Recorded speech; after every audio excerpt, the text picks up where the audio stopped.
Le 17 octobre dernier était un jour important pour tous les fans de la saga Jurassic Park, avec l'arrivée sur Netflix de la saison 2 de la série Jurassic World La théorie du chaos, 5 mois après une très bonne première partie.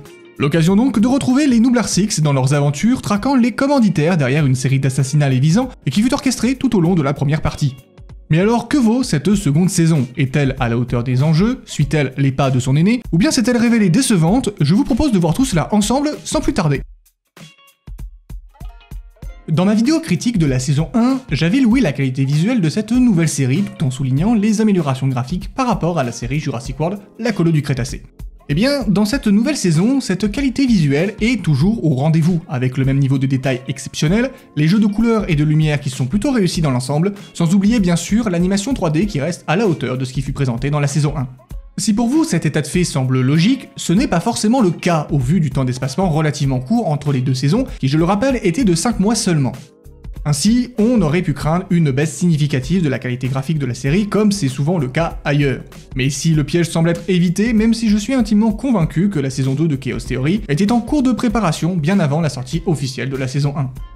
En outre, j'ai également repéré quelques idées de mise en scène plutôt réussies, comme la chasse du Majungasaur sur le bateau dans le premier épisode, qui joue énormément sur la lumière avec un petit côté horrifique bienvenu dans la licence Jurassic World, et qui rappelle sans aucun doute les scènes de l'Indoraptor dans Fallen Kingdom. J'ai aussi noté l'existence de certains plans assez recherchés, comme le point de vue au ras du sol lorsque le Suchomimus arrive dans la rizière. Ces quelques éléments m'ont vraiment marqué et apportent à mon sens un véritable petit plus à cette nouvelle saison. Dans la saison 1, les dinosaures sont bien évidemment au cœur de l'intrigue et des péripéties vécues par les personnages, mais leur temps d'écran était à mon sens relativement peu élevé, les relayant de ce fait au second plan. Pire encore, la saison 1 a été marquée par un cruel manque de diversité d'espèces, n'exploitant qu'une petite poignée de dinosaures issus des derniers films. Malheureusement, si vous souhaitiez du changement, vous risquez d'être déçu, car sur ce point, la saison 2 n'apporte aucune modification majeure et reste dans le même esprit que la saison précédente, à savoir laisser plus de place pour les personnages et l'intrigue principale. A titre personnel, j'aurais aimé plus de dinosaures, que ce soit en termes de diversité et de temps de présence à l'écran, et c'est la moindre des choses venant d'un passionné de dinosaures et fan de Jurassic Park. D'autre part, l'esprit derrière l'exploitation des dinosaures reste inchangé, à savoir raconter un monde en pleine mutation, où le monde préhistorique et le monde moderne entrent en collision. Cette confrontation avait été bien démontrée dans la saison 1, et cela reste toujours le cas dans la saison 2. Pour moi, le meilleur exemple pour illustrer cette continuité spirituelle est le combat à mort entre un hippopotame et un Suchomimus, la première vraie confrontation entre un mammifère et un dinosaure. Un clash de titans qui avait été pourtant teasé à la fin de Fallen Kingdom lors d'une scène mémorable entre un lion et un T-Rex. Le roi de la savane d'un côté, contre le roi des dinosaures de l'autre. Cette thématique d'un combat entre deux écosystèmes distincts avait été totalement occultée par le troisième film, et les deux saisons de Chaos Theory semblent y remédier. Enfin, comme la saison précédente, la saison 2 introduit deux nouveaux dinosaures qui viennent enrichir un bestiaire déjà bien fourni. En l'occurrence, il s'agit ici du Majungasaurus et du Suchomimus, deux dinosaures plus que bienvenus et qui méritaient depuis bien longtemps leur intégration dans le lore de Jurassic Park. Le principal point fort de la saison 1 fut le développement des personnages et leurs évolutions passant de jeunes enfants naïfs et idéalistes à des adultes brisés et torturés par leurs émotions. Mais alors qu'en est-il de la saison 2 ? Eh bien, on touche là, à mon avis, au plus gros point noir de cette nouvelle saison. Le développement des personnages est devenu trop chaotique. Dans la première saison, chacun des personnages, pourtant déjà connus du public, avait eu le droit à un petit focus sur son évolution entre les deux séries, nous permettant ainsi de comprendre comment les enfants de Nublar ont grandi. Tout au long de la saison, les personnages étaient constamment confrontés à leurs nombreux problèmes émotionnels. C'était le cas par exemple de Darius, qui était tiraillé par ses sentiments amoureux envers Brooklyn, et son amitié fraternelle pour Kenji. On avait aussi le cas de Yasmina, combattant son stress post-traumatique, ou encore Kenji, établissant petit à petit son deuil. Au fond, les thèmes abordés au travers des personnages de cette série étaient très matures et tranchaient vraiment avec l'esprit de la colo du Crétacé. La saison 2, malheureusement, ne s'est pas inspirée de la grandeur de son aîné. Ici, l'évolution des personnages, s'il y en a une, ne correspond pas vraiment à la personnalité des protagonistes. En effet, le développement de certains personnages ne va pas du tout dans le bon sens, déconstruisant brutalement toute forme de cohérence et entachant la profondeur du message. D'autres évolutions deviennent quant à elles secondaires et sont vite expédiées alors qu'elles méritaient un bien meilleur traitement. Contrairement à la saison 1 qui s'était focalisée sur ces personnages, la saison 2 semble les oublier. L'amputation de la construction du groupe et la personnalité de chacun a, je pense, contribué à rendre la saison moins humaine que la précédente. Et justement, pour approfondir ma pensée sur ce point, je vais devoir spoiler un peu. Prenons le cas de Yasmina, un des membres importants du groupe. Dans la colo du Crétacé, Yasmina, ou Yas pour les intimes, était une jeune fille athlétique et très solitaire, s'ouvrant peu à peu aux autres. Dans les dernières saisons, ce personnage avait développé une sorte de PTSD à force d'être confronté à la mort incarnée par les dinosaures. Au début de Chaos Theory, ce personnage souffre toujours et s'est retiré loin du monde pour combattre ce syndrome de stress post-traumatique. D'ailleurs, cela avait permis d'ajouter l'idée de refuge anti-dinosaure et de renforcer la notion de confrontation entre humains et dinosaures. Tout ce développement avait permis de construire selon moi un des meilleurs personnages de la série.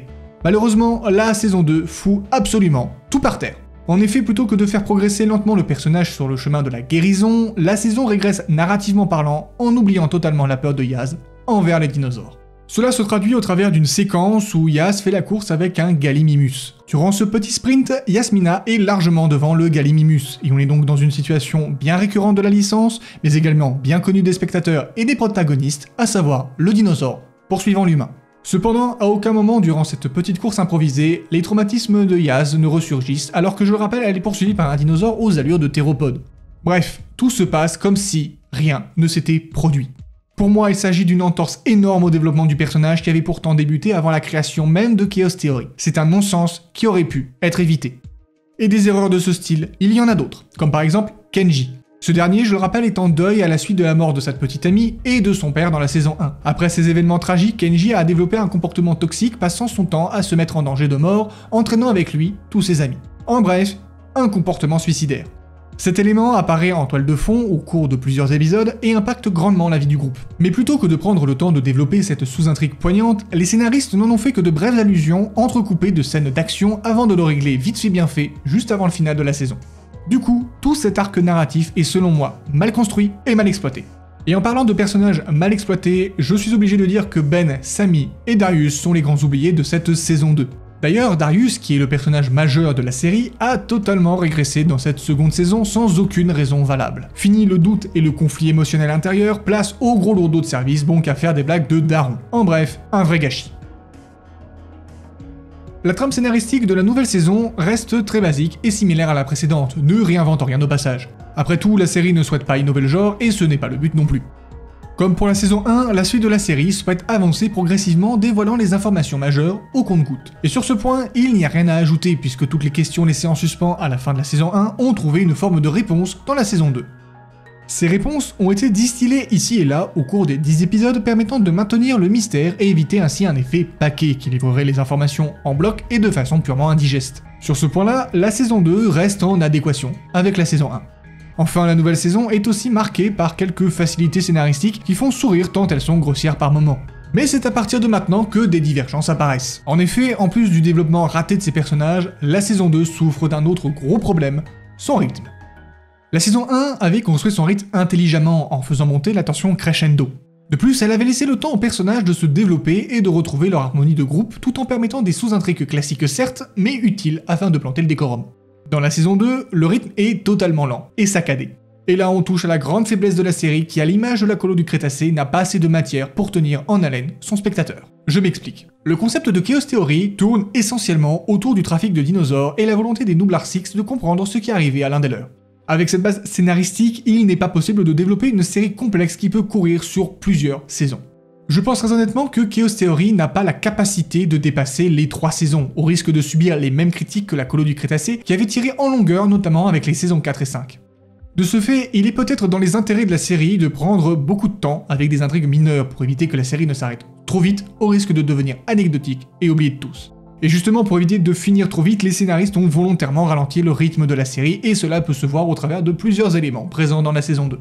Comme par exemple la construction globale de la saison, avec beaucoup d'épisodes qui sont totalement inutiles et avec des intrigues secondaires qui ne servent à rien, si ce n'est ralentir le rythme. Le meilleur exemple que j'ai sous la main, et là je vais devoir spoiler un petit peu donc désolé, c'est l'épisode 7 où Yasmina est laissée à l'abandon après quelques démêlés avec le Suchomimus. Cet épisode entier ne raconte rien, il ne permet à aucun moment le développement des personnages ou bien du lore de l'univers, non, il s'agit ni plus ni moins d'un épisode qui meuble tout simplement. On peut prendre aussi l'exemple des dialogues dont le discours ne cesse de se répéter en boucle en plus d'être complètement creux et cliché au possible, et aussi totalement insupportable. Ainsi, ce procédé problématique a construit selon moi une saison bancale où tout le milieu de la saison est vide de sens, coincé entre un début plus que prometteur et une fin complètement rushée. Dans la phase finale du film Jurassic World Fallen Kingdom, le docteur Ian Malcolm, campé par l'acteur Jeff Goldblum, avertit le monde d'une nouvelle ère jurassique causée par la prolifération du pouvoir génétique créé par John Hammond. En plus d'avoir de nombreux dinosaures en liberté, ces reptiles préhistoriques deviendraient à terme de nouvelles armes de guerre dans la lignée spirituelle de la conception de l'Indoraptor. Dans Jurassic World Dominion, la prolifération de cette nouvelle arme dévastatrice et révolutionnaire était totalement absente et l'idée d'avoir des dinosaures sur un champ de bataille disparut également. Dans la saison 2 de Chaos Theory, cette idée revient sur le devant de la scène avec l'introduction d'un Baryonyx blanc et aveugle ne se repérant alors qu'avec l'ouïe et l'odorat. Le docteur, responsable de la création de cette abomination, nous indique qu'avec cette mutation génétique créée volontairement, le dinosaure a la faculté de se guider grâce à l'écolocation, et donc de devenir une arme bien plus performante. Avec la présence d'un tel élément, je ne peux présumer que les studios derrière la série souhaitent réaxer la licence Jurassic World après l'échec du troisième film. Et justement, cette remarque, je l'avais déjà eue lors de mon visionnage de la saison 1, et je vous l'avais d'ailleurs partagée dans mon analyse de la saison. En plus du thème militaire, la saison 2 réaborde plusieurs thèmes présents dans les deux derniers films de la saga, mais qui n'avaient fait l'objet que d'un traitement de surface. Tout d'abord, il y a le thème de la coexistence. Dans le final de Jurassic World 3, un personnage dont j'ai totalement oublié le nom tellement il était mémorable, lançait un discours d'apaisement au monde entier, invitant ce dernier à apprendre à coexister pacifiquement avec les dinosaures. Et justement, ce thème est repris dans la série au travers d'une relation harmonieuse entre une famille de fermiers sénégalais et un petit groupe de stégosaures. La famille bénéficie de la protection de ces gros mastodontes face aux Suchomimus qui rôdent non loin, en échange d'eau et de nourriture. Autre thème abordé, celui du marché noir, évidemment puisqu'il est au cœur de l'intrigue de la série. J'avais également cité plus tôt le premier combat entre un mammifère et un dinosaure, thème suggéré à la fin de Fallen Kingdom. En résumé, selon moi, la série reprend de nombreux thèmes des deux derniers films, agissant alors comme une sorte de suite à Fallen Kingdom. De plus, elle apparaît comme un moyen de réparer l'échec du troisième film tout en réaxant la licence sur un nouveau chemin. Cependant, la série ne dénature pas non plus Dominion, dont certaines idées sont reprises dans la série et entérinent de ce fait le film dans le canon de l'univers. Aujourd'hui, il est extrêmement difficile de définir la nature même de cette série. Est-elle un produit dérivé dont la temporalité s'inscrit à l'évidence entre les deux derniers films? Est-ce le digne successeur de Fallen Kingdom? Sert-elle uniquement à réparer les erreurs scénaristiques de Dominion? Ou bien a-t-elle pour but de préparer le terrain du prochain film qui sortira, je le rappelle, en juillet 2025, soit dans moins d'un an? Autant de questions qui vont devoir rester en suspens. Peut-être que la saison 3 nous donnera plus d'éclaircissements. Que retenir de cette deuxième saison de Chaos Theory? Est-elle à la hauteur des enjeux posés par la première saison? Oui, totalement. Toutes les questions posées au cours de la saison 1 ont trouvé une réponse dans la saison 2. Suit-elle les pas de son aîné? Oui et non. De nombreux éléments, comme l'aspect visuel, l'utilisation des dinosaures et le lien étroit avec les films, indiquent clairement que la saison 2 reste dans le même esprit que la saison 1. A l'inverse, au regard du développement raté des personnages et de la construction bancale de l'entièreté de la saison, je peux clairement affirmer que la saison 2 n'arrive pas à la cheville de son aîné, qui m'avait d'ailleurs laissé une bien meilleure impression. Alors cette nouvelle saison s'est-elle révélée décevante? Là encore, oui et non. Comme je l'ai déjà dit, les enjeux laissés par la première saison ont été relevés par la seconde saison, et de nombreux points positifs sont toujours au rendez-vous. Mais je ressors de mon visionnage avec plus d'amertume que pour la saison 1, et oui je le confirme, la saison 2 m'a un peu déçu. En somme, mon avis sur cette saison 2 est mitigé, et cela semble être le cas chez d'autres créateurs de contenu. Mais vous, qu'avez-vous pensé de cette saison 2 ? Il y a quelques jours, j'ai posté dans l'onglet communauté un petit sondage vous demandant votre avis. Si ce n'est pas déjà fait, n'hésitez pas à vous exprimer sur ce post ou bien dans l'espace commentaire de cette vidéo. Quoi qu'il en soit, j'en ai fini avec ma critique de la saison 2 de Jurassic World Chaos Theory. Pour le moment, nous n'avons aucune information sur une saison 3, mais au vu du final de la saison 2, il est fort à parier qu'il y ait une saison 3. Maintenant, dans combien de temps sera-t-elle diffusée? Au vu du temps d'espacement entre les deux premières saisons, je pense qu'il faudra attendre 4, 5, voire 6 mois avant d'avoir la saison 3, probablement vers février-mars 2025. De mon côté, j'espère sincèrement que des évolutions seront apportées à la saison 3 pour éviter d'avoir les mêmes problèmes que dans la saison 2. Enfin bref, on verra bien dans quelques mois. D'ici là, je vous retrouverai très bientôt pour parler de dinosaures.